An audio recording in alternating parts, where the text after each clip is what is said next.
तो ये अभी हालात आपको बता दिए। अब आते हैं पहले सवाल पर जो मैंने उठाया था कि ये जो सीमा विवाद है ये कैसे सुलझेगा। अब सीमा विवाद कैसे सुलझ सकता है, ये जो इलाके मैं आपको दिखा रहा हूँ, ये इलाका जो है ये चाइना के पास है, चीन के पास है, उसी तरह से इस यहाँ पर एक इलाका है।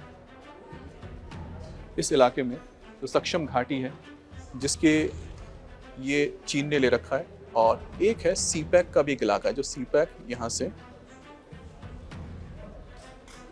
जो सीपैक है यहाँ से गुजरता है और यहाँ से जाते हुए ये आपके ग्वादर तक पहुँचता है। तो एक सीपैक का जो हिस्सा ये पाकिस्तान बना रहा है और ये भारत के गिलगिट बल्टिस्तान के इलाके से गुजरता है, इसको लेकर भी भारत ने आपत्ति जताई है। और दूसरा यहाँ पर इलाका जो पड़ता है आपका, ये हो गया सिक्किम और यहाँ पर यह अरुणाचल प्रदेश। ये दो इलाके हैं जहाँ पर गतिरोध बना है। तो पहले आप सेक्टर समझ लीजिए, ये जो लद्दाख का जो सेक्टर है, लद्दाख में जो चीन के साथ ये इलाका है, यहाँ पर जो LAC है, ये LAC भारत के लिए वेस्टर्न सेक्टर है। तो वेस्टर्न सेक्टर बहुत महत्वपूर्ण है। वेस्टर्न सेक्टर में जो अक्साई चीन का इलाका है जिसपे डेप्सांग भी है, जहाँ पर स्टैंड ऑफ हुआ था। डेप्सांग में एक इस इलाके में भारत का जो मानना है कि ये पूरा इलाका भारत का है, लेकिन चीन ने इस पर 1962 से कब्जा करके रखा हुआ है। अब यहाँ पर दोनों देशों को तय करना है कि क्या चीन वापस लौटाएगा वो ज़मीन और भारत को वो ज़मीन चाहिए। चीन के लिए दिक्कत है कि चीन ने यहाँ से अक्साई चीन से एक हाईवे निकाला है, और ये जो हाईवे इसने निकाला है जो इसके तिब्बत का जो पूरा ये इलाका है इसको यहाँ पर जोड़ता है शिनजियांग प्रांत से। तो ये एक लाइफलाइन है पूरे तिब्बत के लिए, और यही वजह है कि लद्दाख के इलाके में अगर कोई भी हरकत होती है, ये जो रास्ता है ये बिल्कुल यहाँ से निकलता है, बहुत जो भारत का अक्साई चीन का इलाका यहाँ से ऐसे निकलता है।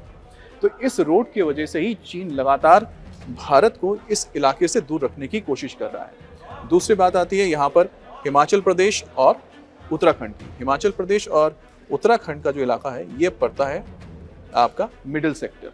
मिडिल सेक्टर में फिलहाल कोई कॉन्फ्रंट्रेशन नहीं है।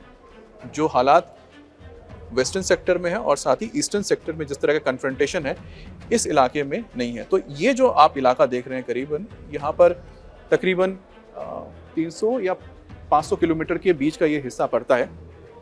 ये जो इलाका है यहाँ पर फिलहाल LAC पर कोई भी गतिरोध नहीं है जिस तरह से वेस्टर्न सेक्टर या फिर ईस्टर्न सेक्टर में और मिडिल सेक्टर में फिलहाल।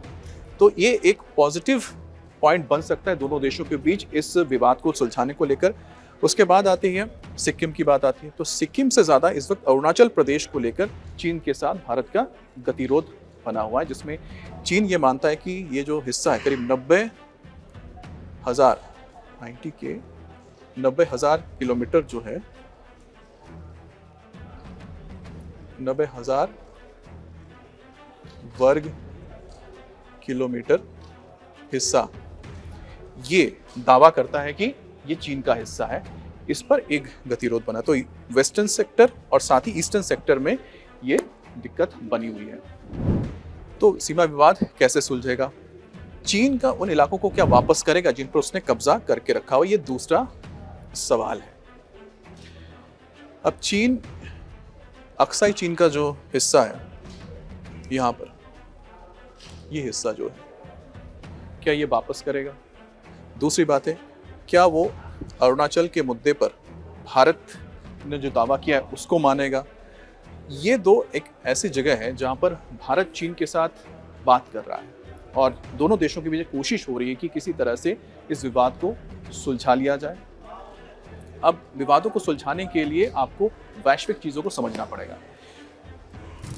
पाकिस्तान के साथ चीन के जो रिश्ता है, चाइना का जो पाकिस्तान के साथ रिश्ता है उसे समझना पड़ेगा, और भारत के साथ जो रिश्ते हैं उसको समझना पड़ेगा।